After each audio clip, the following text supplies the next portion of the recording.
Let's quickly learn how to add a transparent background to your Instagram story using your iPhone and Android.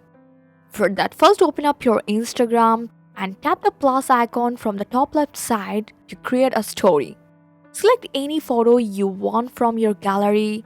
Next, tap the three dots in the top right corner and choose Draw. Now at the top, you will see a set of tools. Tap the highlight icon, it looks like a glowing marker. Now choose a color from the bottom palette or use the color dropper to match a color from your photo. Try picking a lighter shade for a soft transparent look because sometimes darker shades can make it harder to see your image clearly. Once you have picked your color, just press and hold anywhere on the screen. This adds a transparent overlay over your photo.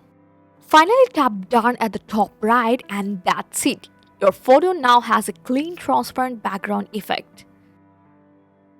You can even add photos, text or stickers on top of the transparent background to make your story look even more amazing. I hope this guide helpful. Like the video and subscribe for more tips.